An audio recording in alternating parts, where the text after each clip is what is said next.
Compulsory English Class 9 Unit 6 Surprising Customs आज म यो सरप्राइजिङ कस्टम्स भन्ने जुन टेक्स्ट छ त्यस टेक्स्टलाई एक्सप्लेन गर्न गइरहेको छु र साथसाथै यसै टेक्स्टसँग सम्बन्धित केही क्वेशन्सहरु छ पछाडी म त्यो क्वेशन्सहरुको पनि सल्युसन प्रोवाइड गर्छु पहिला म यसलाई एक्सप्लेन गर्छु फर्स्टमा यो सरप्राइजिङ कस्टम्स अनौठा लाग्दा किसिमका चाहिँ जुन कस्टम्स भनेको जुन चलनहरु जुन एउटा चाहिँ संस्कार प्रवृत्ति हुन्छ मान्छेको जुन किसिमको ट्रेडिसन हुन्छ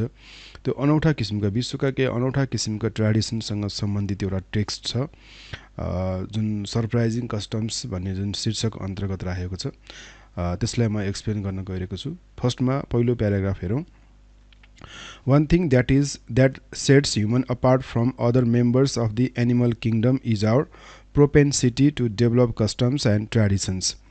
around everything from beauty rituals to death customs भनेको यहाँ हामीले के बुझ्नु पर्छ भने एनिमल किंगडम भित्र धेरै प्लान्टहरु छन् धेरै चाहिँ एनिमल्सहरु छन् ती एनिमल्सहरु मध्ये हामी चाहिँ नि एनिमलहरु मध्येमा हामी ह्युमन बीइङ चाहिँ नि एउटा डिस्टिंक्ट एउटा डिफरेंट हुने कारण एउटा यो पनि हो कि हाम्रो एउटा चाहिँ प्रवृत्ति हुन्छ एउटा चाहिँ नेचुरल टेन्डेन्सी छ हाम्रो the propensity it means natural tendency or प्रवृत्ति जुन हाम्रो यस्तो किसिमको प्रवृत्ति छ कि जसले गर्दाखेरि हामी चाहिँ नि विभिन्न किसिमको कस्टम्सहरु रिचुअल्सहरु ट्रेडिसन्सहरु हामीले डेभलप गरेका छौं हैन त्यो हाम्रो जुन ल्याङ्ग्वेज हाम्रो ट्रेडिसन हाम्रो कल्चर हैन हाम्रो चाहिँ रिचुअल्स यो विभिन्न कारणले गर्दाखेरि पनि हामी चाहिँ नि ती अरु प्राणीहरु भन्दा हामी भिन्न छौं जस्तै हाम्रो देश सम्बन्धी रिचुअल्स छ देश सम्बन्धी कस्टम्सहरु छ हैन विभिन्न किसिमका रिचुअल्सहरु छ यो कुराले पनि हामीलाई युनिक पारिरहेको छ युनिक बनाइरहेको छ भन्न खोजेको छ In fact, humans love doing this so much that the world has been enriched with the thousands of different cultures. र यो यही ट्रेडिसन यही प्रवृत्ति हैन यही इच्छा जुन मान्छेहरुको जुन एउटा इच्छा हुन्छ विभिन्न किसिमको संस्कृतिको विकास गर्ने कल्चरको विकास गर्ने प्रवृत्ति हुन्छ त्यसले गर्दाखेरि नै यो संसार यो विश्वलाई नै यसले चाहिँ एउटा समृद्ध पारेको छ एउटा चाहिँ यसको ब्युटी इनरिच गरेको छ हैन त्यसपछि since the dawn of this civilization भनेको मानव ह्युमन सिभिलाइजेसनको सुरुदेखि नै यस्ता कुराहरुको क्रमसँग विकास हुँदै गर्दाखेरि नै आज यो अवस्थासम्म आइपुगेको छ र आज विश्व हरेक ठाउँमा हरेक किसिमका चाहिँ प्राणी मान्छेहरुले हरेक किसिमका ट्राइबहरुले चाहिँ आफ्नै किसिमका ट्रेडिसन आफ्नै किसिमका कल्चर आफ्नै किसिमका रिचुअल्सहरुलाई फलो गर्दै आइरहेका छन् यो नै एउटा ब्युटी हो यो हाम्रो अर्थको एउटा ब्युटी हो है No doubt one important aspect of just about any given culture is its code of etiquette र एउटा चाहिँ कुनै पनि कल्चरको कुनै पनि ट्रेडिसनको त्यसको एउटा महत्त्वपूर्ण पक्ष के हुन्छ भने यसको कोड अफ एटिकेट भन्नाले के बुझ्नु पर्छ भने जुन शिष्टाचार हैन जुन एउटा चाहिँ आदर गर्ने रेस्पेक्ट गर्ने हैन आफू भन्दा ठूलो मान्छेलाई रेस्पेक्ट गर्ने कल्चरलाई रेस्पेक्ट गर्ने विभिन्न किसिमको देवताहरु पूजाहरु गर्ने विभिन्न किसिमको कुराहरु एटिकेटहरु हुन्छ यो शिष्टाचारहरु हुन्छ यसले पनि एउटा चाहिँ परिचय दिएको छ है एउटा चाहिँ स्ट्रङ सेन्स अफ आइडेन्टिटी हामी त्यो एटिकेटबाट पनि हामी पाउन सक्छौं हैन कस्तो किसिमको एटिकेट उले चाहिँ प्रदर्शन गर्छ त्यो अनुसार उलाई हामी इभ्यालुएसन गर्न सक्छौं है here are some astonishing customs from around the world यसैसँग सम्बन्धित केही एस्टोनिशिङ कस्टम्सहरुको बारेमा केही एक्जाम्पलहरु दिएको छ तल टेक्स्टमा त्यसको बारेमा चाहिँ नि अबको पछिल्ला प्याराग्राफहरुमा तिनीहरुको बारेमा आउनेछ एस्टोनिशिङ भन्नाले के बुझ्नु पर्छ भने आश्चर्यजनक क्या कस्टम्सहरु कतिपय कस्टम्सहरु यस्ता छन् कि जुन एउटा खालको कस्टमका ग्रुपका मान्छेहरुले परफर्म गर्ने जुन किसिमको त्यो कस्टम हुन्छ त्यो जुन रिचुअल्स हुन्छ त्यो अर्को मान्छेलाई हेर्दाखेरि अर्को मान्छेले चाहिँ त्यसलाई हेर्दाखेरि अब्जर्भ गर्दाखेरि अलि आश्चर्य लाग्ने किसिमको हुन्छ है यस्तै किसिमका केही आश्चर्यजनक एउटा चाहिँ जुन कस्टम्सहरु छ तल दिएको छ त्यसको बारेमा हामी फर्दर डिस्कसन गर्छौं फर्स्टमा छ पोइन्टिङ विथ लिप्स अब हामीले के कुरा के बुझ्नु पर्यो भने पोइन्टिङ विथ लिप्स भनेको केही चीजलाई औंलाले नदेखाएर जुन यो मुख हाम्रो जुन यो ओठलाई अलि बिगारेर हामी चाहिँ केही कुराप्रति इन्डिकेट गर्छौं नि त्यसले भन्न खोजेको पोइन्टिङ विथ लिप्स हैन यहाँ हामी चित्रमा पनि हेर्न सक्छौं त्यहाँ एउटा चाहिँ फोटो छ त्यहाँ त्यसमा हामी देख्छौं कि त्यहाँले चाहिँ आफ्नो ओठ खुम्चाइरहेको छ यो चाहिँ लाइक किसिङ पोजिसन यो चाहिँ केही कुरालाई पोइन्टिङ गरेको है हेरौं है त while gestures of hand are often subject to customary variation across cultures भनेको हातले औँलाउने ह्यान्डले चाहिँ नि विभिन्न किसिमको हातको हावभावबाट हैन कुनै पनि केही किसिमका कुराहरू चाहिँ हामी इन्डिकेट गर्छौं विभिन्न खालका विश्वका विभिन्न खालका मान्छेहरूले हातलाई युज गर्छन् त्यो कुरा चाहिँ इन्डिकेट गर्नको लागि हातको हावभाव प्रेजेन्ट गर्छन् है so while gestures of hands are often subject to customary it means चलन चल्ती अनुसारको भेरिएसन एक्रस कल्चर है विभिन्न ठाउँमा अब विभिन्न किसिमको हुन्छ त्यो हातको जेस्चर पनि फरक हुन्छ कस्टम कल्चर अनुसार few can claim this wonder extend to expression of the mouth र यति मात्रै नभएर हातको हावभावबाट मात्रै कुनै पनि कुरा इन्डिकेट नगरेर मान्छेले मुखलाई पनि युज गर्न सक्छन् है कुनै पनि देशमा कुनै पनि ठाउँमा त्यस्तो किसिमको ट्रेडिसन पनि हुन्छ त्यस्तो किसिमको कल्चर पनि हुन्छ जुन हामी पढ्न गइरा छौं त्यो निकारागुआ भन्ने जुन ठाउँ छ निकारागुआ भन्ने ठाउँमा चाहिँ नि यस्तो किसिमको प्रचलन चाहिँ चलन चल्तीमा छ it is common to point with the lips instead of thumb or index finger हाम्रो यो इन्डेक्स फिङ्गर अथवा थम्बले चाहिँ नि इन्डिकेट नगरिकन माउथले चाहिँ इन्डिकेट गर्छन् रे केही कुरालाई है so like the thumb or index finger like the majority of the world so wondering just how exactly a person point with their lips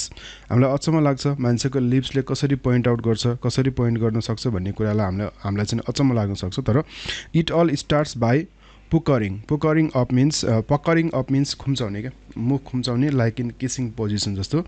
पकरिङ up the lip point is typically used in conversation specially कन्भर्सेसनमा कुराकानी गर्दाखेरि the lip point is typically used in conversation to indicate something that is happening nearby गफ गर्ने क्रममा यताउति नजिकै केही घटना घटिरहेको छ भने त्यसलाई पोइन्ट आउट गर्नको लागि नोटिस गराउन जोसँग कन्भर्सेसन गरिरहेको छ उसलाई नोटिस गराउनको लागि चाहिँ नि यस्तो किसिमको चाहिँ नि पोजिसन यस्तो किसिमको चाहिँ नि लिपलाई पोइन्ट गरेर पोजिसन के भन्छ त्यसलाई पोइन्ट आउट गरिन्छ यो किसिमको ट्रेडिसन चाहिँ हामी कहाँ पाउँछौं भन्दाखेरि निकारागुआ भन्ने चाहिँ ठाउँमा पाउँछौं जुन चाहिँ एउटा के हो त सेन्ट्रल अमेरिकाको एउटा कन्ट्री हो है अब अर्को कस्टम छ सरप्राइजिङ कस्टममा टिपिङ भन्छ जस्तै टिपिङ भनेको चाहिँ नि it's a act of giving money to somebody who has provided some sort of service कसैले केही सर्भिस दिए बापत केही सेवा गरे बापत उसलाई केही एक्स्ट्रा मनी दिइन्छ नि टिप्स जुन बिल अमाउन्ट भन्दा अलि बढी थप उसलाई केही दिइन्छ भने त्यसलाई टिप्स भनिन्छ टिपिङ भनेको छ अब यो टिपिङ कल्चर कहाँ छ त खास गरी कुन कन्ट्रीमा म्यान्डेटरी छ त यो जस्तै another odd custom associated with the United States is its tipping culture यो चाहिँ खास गरी अमेरिकामा चाहिँ नि यो कल्चर यसको प्रभुत्व छ यसलाई बढी त्यसमा चाहिँ एक्सरसाइज गरिन्छ अमेरिकामा यो कल्चरलाई unlike many other countries that don't tip at all or who only tip in small amount when the food was particularly good रे So unlike many other countries that don't tip at all जसले जुन टिप्सहरु दिदैन त्यो भन्दा भिन्न फरक ढंगबाट USA ले के गर्छ त who only tip in a small amount when the food was particularly good र खानेकुराहरु राम्रो भयो भने के भन्न खोजेको छ भने unlike many other countries that don't tip at all or who only कसैले टिप्सहरु दिदैनन् रे प्राय जसो कन्ट्रीहरुमा दिए भने पनि कोही अलिकति खानेकुरा मिठो भयो भने केही थोरै दिने चलन छ तर यूएस मा चाहिँ अलि भिन्न छ यसमा चाहिँ के छ भने tipping is rather mandatory at most restaurants in the US अमेरिकाको विभिन्न प्राय जसो धेरै जस्तो रेस्टुरेन्ट्सहरुमा चाहिँ त्यहाँ चाहिँ टिप्स दिनुपर्ने कुरा चाहिँ म्यान्डेटरी छ एकदम कम्पल्सरी छ दिनै पर्छ त्यो त्यहाँको कल्चर हो है सो म्यान्डेटरी मिन्स आवश्यक मस्ट है mandatory at most restaurants in the US in fact it is expected that patrons भनेको चाहिँ नि customers of the restaurant है रेस्टुरेन्टमा खाने जुन कस्टमर्सहरु हुन्छ live between 10 to 20% of all the bill in tips भनेको बिलमा उठेको अमाउन्टको 10 देखि 20% सम्म चाहिँ नि उनीहरुले टिप्स दिनुपर्छ रे त्यहाँ हैन यो चाहिँ म्यान्डेटरी छ further there are rules for tipping bartenders अब रुल पनि टिप्स दिने पनि रुल्स छ कसलाई कति दिने भनेर जस्तै बारटेन्डर्स भनेको खास गरी दोज हु सर्भ जुन who formulate drinks who serve drinks to the customers है जसले कस्टमर्सलाई ड्रिङ्कहरू सर्भ गर्ने ड्रिङ्क्सहरू फर्मुलेट गर्ने त्यस्तो खालको व्यक्तिलाई बारटेन्डर्स भनिन्छ so delivery people and other service personal अब कसलाई दिइन्छ भन्दाखेरि बारटेन्डरलाई दिइन्छ टिप्स डेलिभरी पिपुल भनेको जस्तै वेटर वेट्रेसलाई दिइन्छ त्यस्तै गरी अदर सर्भिस पर्सनललाई चाहिँ टिप्स दिइन्छ रे so while some critics this practice as a irrational so there is no doubt that tipping culture in the US gives an incentive for waiters and waitresses to provide better services भनेको कसैले यसलाई criticise गरेर irrational behaviour भने पनि यसले खास गरी यो इन्सेन्टिभले जुन यो थप एमाउन्टले चाहिँ के गर्छ भने काम गर्ने मान्छेलाई मोटिभेट गर्छ जसले त काम गर्छ त्यो रेस्टुरेन्टमा काम गर्छ उनीहरूलाई मोटिभेट हुन्छ है त्यो मोटिभेसनको लागि चाहिँ टिप्स दिनुपर्ने हुन्छ यो एउटा अनौठो किसिमको कल्चर यो युएसको भयो त्यस्तै अर्को कल्चर छ स्लर्पिङ यो स्लर्पिङ भनेको चाहिँ खास गरी एउटा चाहिँ जुन हुन्छ नि केही ड्रिङ्कहरू खाँदाखेरि चाहिँ चाउमिनहरू खाँदाखेरि जुन एउटा आवाज निकालेर खाइन्छ नि त्यसलाई स्लर्पिङ भनिन्छ यस्तो किसिमको ट्रेडिसन यस्तो किसिमको कल्चर कुन कन्ट्रीमा छ त अब कहाँ यस्तो किसिमको कुरालाई फलो गर्छन् त भन्दाखेरि most societies around the world have rules about the table etiquette भनेको खाँदाखेरि कसरी खाने हैन खाँदाखेरि हामीले कस्तो कस्तो किसिमको शिष्टाचारलाई चाहिँ नि मान्नुपर्छ भन्ने कुरा हुन्छ फर वेस्टर्नर्स खास गरी वेस्टर्नर्सहरूको लागि for westerners or western cultures noisily consuming food is consider rude र खाँदाखेरि आवाज निकालेर खानु भनेको एउटा चाहिँ रुखो किसिमको रिउड किसिमको कुरा लाग्छ उनीहरूले यसलाई राम्रो मान्दैन सो खाँदाखेरि आवाज निकालेर साइन्सुइङ गरेर खानु हुँदैन है वेस्टमा हैन यसरी खायो भने यसलाई रिउड मानिन्छ इन जापान तर इस्टको कुरा गर्दाखेरि जापानको कुरा गर्दाखेरि however making slurping sound while eating has an entirely different meaning यिनीहरूको वास्तविकमा छुट्टै मिनिङ हुन्छ क्या जस्तै त्यो सिरुप किसिमको जुन आवाज निकालेर खानेकुरा खाइरहेको हुन्छ त्यसको छुट्टै मिनिङ हुन्छ यसको आफ्नै मिनिङ छ this might have something to do with the fact that in western countries noodles are properly consumed by trailing them on a spoon before putting them in the mouth वेस्टमा खास गरी यो चम्चाले काँटाले चाहिँ नि त्यसलाई घुमाएर आवाज ननिकालिकन त स्पोनले अथवा चाहिँ नाइफले के भन्छ फोर्कले खाइन्छ वेस्टमा है त्यसमा आवाज केही पनि निकाल्दैनन् त्यो खाने बेलामा and before putting them in the mouth meanwhile the Japanese simply slurp up their noodles without contorting them first क्या त्यसलाई नबङ्गाइकन त्यसलाई चाहिँ नबेरिकन होइन एउटा चाहिँ त्यो आवाज निकालेर क्या सुरुप आवाज निकालेर खान्छन् क्या जापानमा चाहिँ नि so an act that is naturally noisier than the former र यो चाहिँ अलिकति नोइजियर हुन्छ र जुन वेस्टहरूलाई त्यो कुरा मन पर्दैन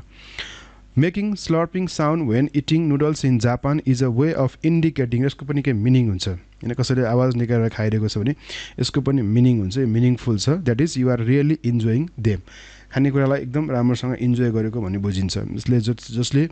स्लर्पिङ गरेर खानेकुरा खाइरहेको हुन्छ त्यस्तो बेलामा चाहिँ के बुझ्नुपर्छ भने खानेकुरा टेस्टी छ some scientist even argue slurping invites air into the